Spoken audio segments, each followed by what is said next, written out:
My most sincere greetings to everyone and welcome to DS English.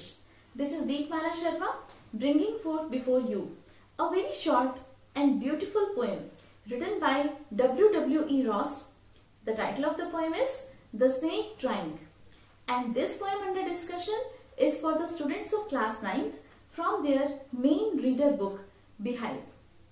आज की इस video में सबसे पहले हम पढ़ेंगे पोएम द स्नेक ड्राइंग की लाइन बाय लाइन एक्सप्लेनेशन। फिर इसके बाद मैं आपको प्रोवाइड करूंगी आपकी NCERT की टेक्स्ट बुक में दिए हुए सभी क्वेश्चन आंसर्स। साथ ही साथ हम डिस्कस करेंगे all the literary devices used in this poem and finally I will be providing you with the questions based on theme, message and summary of the poem. So let's get started, and first of all let's have a quick reading of the poem. The snake trying. The snake trying to escape the pursuing stick with sudden curvings of thin long body. How beautiful and graceful are his shapes. He glides through the water away from the stroke. Oh, let him go over the water into the reeds to hide without hurt. Small and green, he is harmless even to children. Along the sand, he lay until observed and chased away. And now he vanishes in the ripples among the green slim reeds. सबसे पहले आप poem के title को देख लीजिए, the snake trying, यानी कि जो पोएम है वो स्नेक्स के बारे में है। अब स्नेक्स, जब आप इस शब्द को सुनते हो, स्नेक का मतलब सांप, तो आप क्या महसूस करते हो? हमें एक तरह का डर लगने लगता है। We feel fearsome. क्यों? क्योंकि हमने हमेशा से यही सोचा है कि जो स्नेक्स हैं वो सभी डेंजरस क्रीचर्स हैं, वो सब हार्मफुल हैं। लेकिन इस पोएम में बेसिकली जो पोएट W.W.E. रॉस हैं वो हमें ये बताना चाहते हैं कि सभी स्नेक्स हार्मफुल नहीं होते।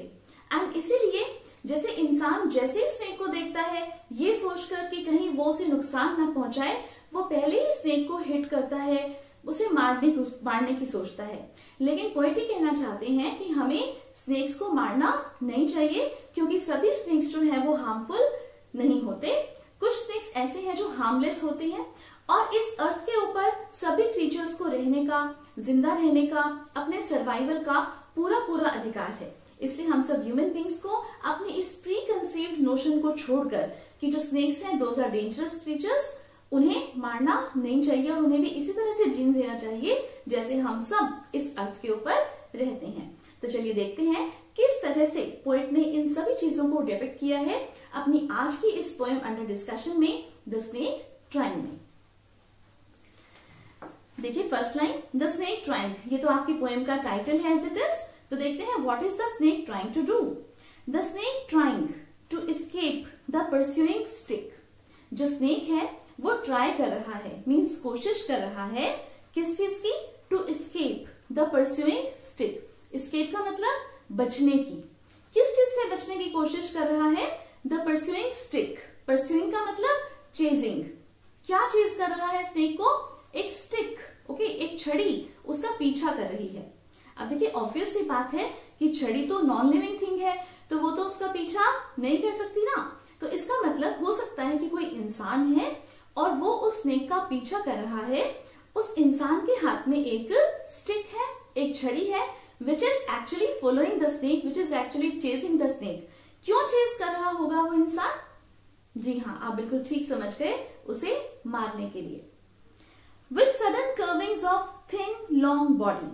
अब देखिए जो स्नेक है, it is trying to escape the pursuing stick with sudden curvings of long thin body. तो यहाँ पोएट ये बताना चाहते हैं कि जो स्नेक है उसकी मूवमेंट कैसी होती है। Okay, sudden curvings of thin long body का मतलब क्या हुआ? सडन का मतलब अचानक से, क्योंकि ऑब्वियस है कि जैसे स्नेक जो है उसको नहीं पता था कि इस तरह से कोई उसे हिट करने की कोशिश करेगा, तो वो अचानक से वहां से चलना शुरू कर देता है, मूव करना शुरू कर देता है। एंड मूव करते समय ये आपको पता है कि जो स्नेक की मूवमेंट है वो कैसी होती है। स्नेक कभी भी स्ट्रेट नहीं चलता, स्नेक हमेशा कर्व्स बनाते हुए ट्विस्ट्स एंड टर्न्स के साथ इस तरह से इस शेप में चलता है। राइट। आप स्लाइड पर देख भी सकते हो कि वो किस तरह से कर्व्स बनाते हुए, टर्न्स बनाते हुए मूव करता है। तो जो उसकी बॉडी है वो काफी लॉन्ग है एंड थिन है, यानी कि लंबी और पतली उसकी बॉडी है। एंड उस लंबी और पतली बॉडी में काफी ट्विस्ट्स एंड टर्न्स आते हैं when the snake is trying to escape himself from the pursuing stick। तो ये उसकी मूवमेंट है। अब इसी मूवमेंट के अकॉर्डिंग पोएट ने नेक्स्ट बात बोली है, देखिए, how beautiful and graceful are his shapes. How beautiful and graceful, here the poet admires the beauty of the snake. Poet says कि देखिए कितनी खूबसूरत, okay, beautiful, you know, pretty, beautiful, सुंदर, एंड ग्रेसफुल। ग्रेसफुल का मतलब होता है lovely, stunning, शानदार, ओके। तो किस तरह से पोएट जो है वो स्नेक को मूव करते हुए उसकी जो ब्यूटी है उसे एडमायर करता है। पोएट कहता है कि see how beautiful and graceful are his shapes, means when the snake is moving, उस समय वो जो शेप्स बना रहा है, उसे जो शेप्स बन रही हैं, वो शेप्स जो है वो कितनी खूबसूरत लग रही हैं। He glides through the water away from the stroke. He glides का मतलब moves, okay, through the water। अब जो स्नेक है वो अपने आप को बचाने के लिए, okay, कहाँ चला जाता है, वाटर में चला जाता है। Away from the stroke, stroke किस चीज का, stroke यानी कि प्रहार, okay, हिट करना। तो किस चीज से हिट करने की कोशिश की जा रही है स्नेक को, जी हाँ, स्टिक से हिट करने की कोशिश की जा रही है। तो स्टिक के हिट से बचने के लिए जो स्नेक है, he moves through the water। Oh, let him go over the water into the reeds to hide without hurt। तो पोएट कहते हैं oh, let him go। अब oh, let him go यानी कि यहाँ पर पोएट हो सकता है कि किसी को एड्रेस कर रहे हैं, किसी को संबोधित करते हुए कह रहे हैं कि oh, यानी कि the person who is following the snake in order to kill him। तो पोएट उसे एड्रेस करते हुए कहते हैं कि इसे जाने दो, okay, let him go। कहाँ से जाने दो, over the water, पानी में से जाने दो, into the reeds to hide without hurt, okay, reeds में जाने दो। reeds का मतलब क्या होता है, ये दरअसल कुछ वाटर या मार्शी प्लांट्स होते हैं जिन्हें हिंदी में हम सरकंडे बोलते हैं, ओके, लंबी लंबी स्टिक से होती हैं, आप स्लाइड में भी देख सकते हो। तो ये जो reeds हैं ये वाटर प्लांट्स होते हैं एक्चुअली। तो जो स्नेक है he wants to hide himself in the water behind the reeds, okay. तो पोएट भी यही कहते हैं उस पर्सन से कि अरे इस स्नेक को जाने दो, ओके, वाटर के अंदर जाने दो, सरकंडों के पीछे छिप जाने दो, ताकि इसे कोई हर्ट ना कर सके, इसे कोई नुकसान ना पहुंचा सके। Small and green, he is harmless even to children. वो बहुत ही छोटा सा है, small and green is the colour of the snake. अब देखिए बेटा, ये छोटी छोटी सी बातें हैं, जैसे जो स्नेक है वो जैसे उसे क्या फॉलो कर रहा है, तो या किससे बचने की कोशिश कर रहा है, इस तरह से वन वर्ड आंसर बन जाएगा आपका स्टिक। इसी तरह से जो स्नेक है वो लॉन्ग है और उसकी जो बॉडी है वो लॉन्ग है, लेकिन वैसे वो छोटा सा स्नेक है, एंड साथ के साथ उसका जो कलर है वो क्या है, ग्रीन कलर है। तो बार बार आ जाता है एग्जाम में कि जो कलर है वो स्नेक का वो कौन सा है, तो दैट इज ग्रीन कलर। तो जो स्नेक है वो स्मॉल है, ग्रीन है, और ये भी पूछा जाता है कि whether the snake is harmful और नॉट, कि जो स्नेक है वो खतरनाक है या नहीं। तो नहीं, the snake is not harmful, he is harmless. Harmless का मतलब वो कुछ भी नुकसान नहीं पहुंचाएगा, किसको, इवन टू चिल्ड्रन, बच्चों को भी कोई भी नुकसान वो नहीं पहुंचाएगा, इस तरह का स्नेक है। Along the sand he lay until observed and chased away। अब पोएट बताता है कि बेसिकली इनिशियली ये जो स्नेक है ये कहाँ पे था, ओके, तो ये था सैंड पर। सैंड का मतलब मिट्टी। हो सकता है ये जो सैंड है ये किसी वाटर बॉडी के पास होगी, ओके। वाटर बॉडी कोई भी हो सकती है, जैसे कोई भी सी हो सकता है, कोई भी रिवर हो सकती है, कोई भी पॉन्ड हो सकता है, राइट।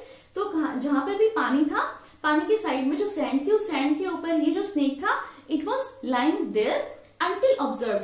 तब तक वो आराम से वहां पे लेटा हुआ था, वो था वहां पर जब तक उसे किसी ने ऑब्जर्व नहीं किया, जब तक उसे किसी ने देखा नहीं। And chased away, chased away का मतलब बाद में उसका पीछा किया, ओके।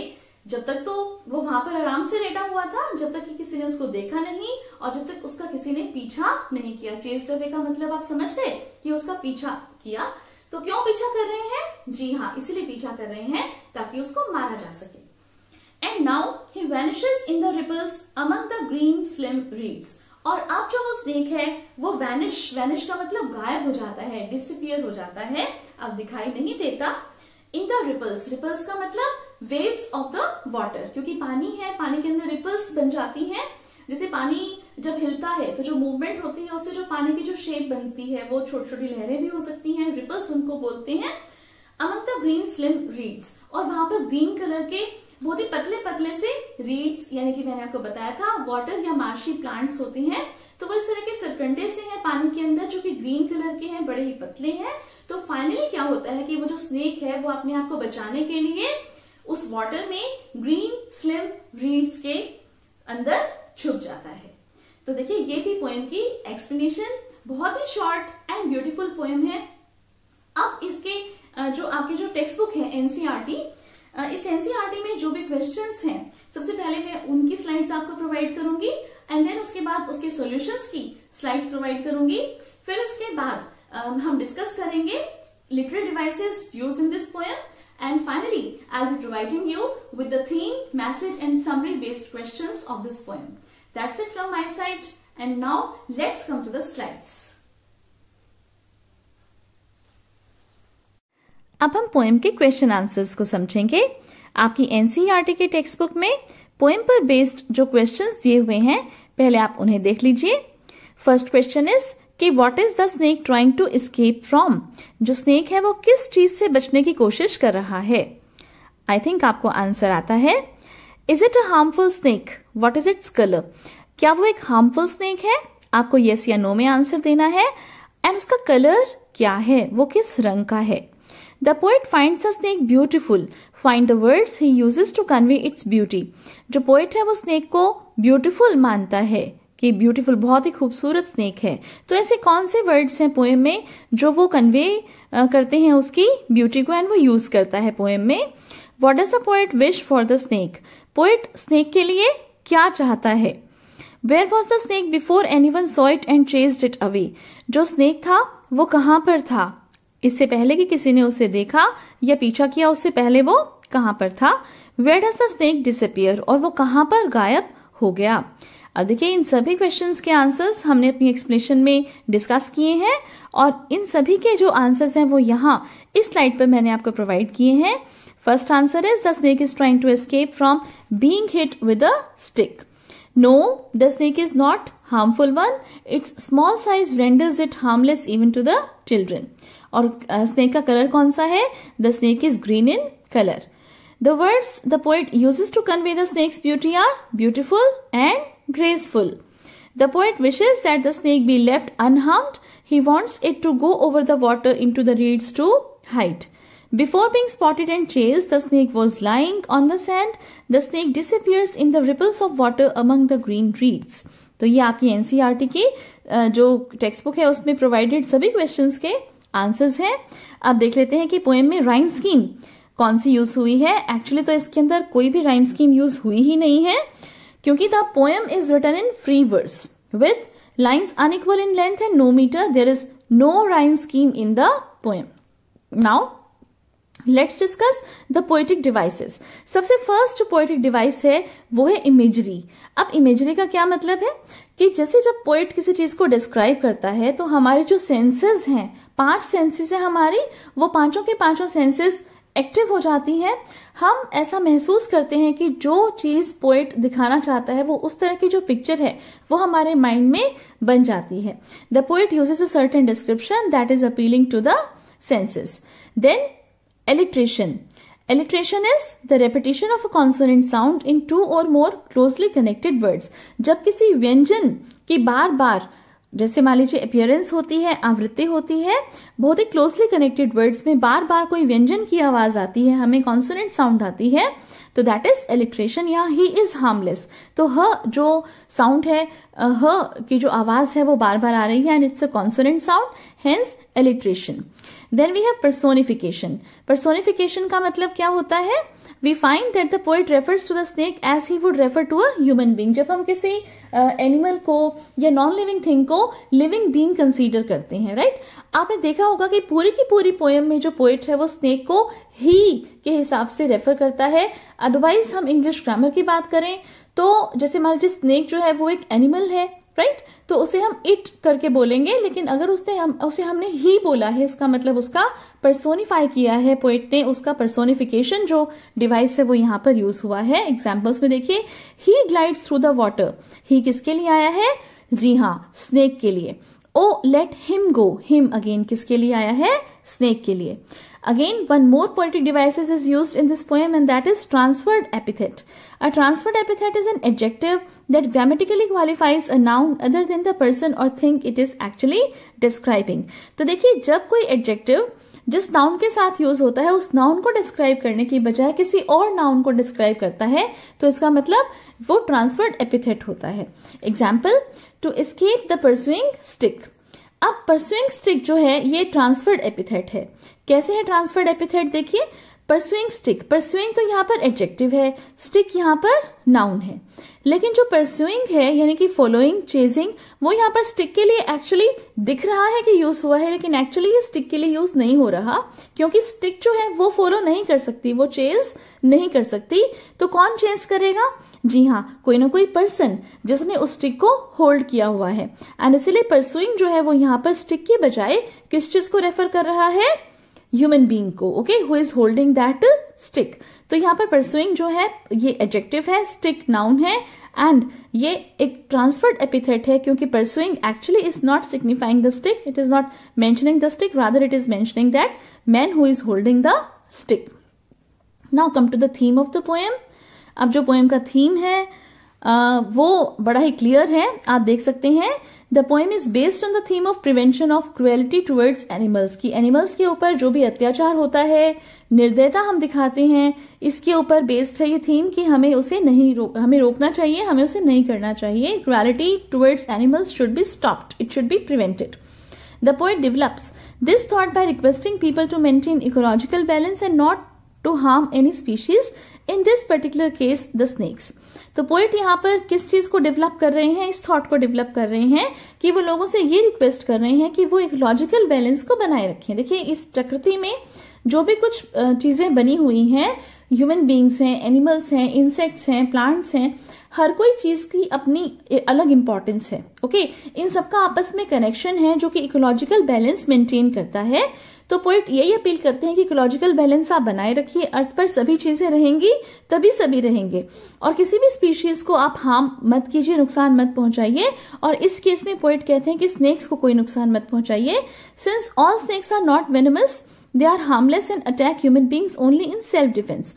क्यों पोएट कह रहे हैं कि स्नेक्स को कोई नुकसान मत पहुंचाओ, क्योंकि सभी स्नेक्स जो हैं वो जहरीले नहीं होते, वो हार्मलेस होते हैं, और वो ह्यूमन बीइंग्स को तभी अटैक करते हैं जब उनको ये लगता है कि उनके ऊपर कोई अटैक किया जा रहा है। तो अपने आप को बचाने के लिए सेल्फ डिफेंस में वो ऐसा करते हैं।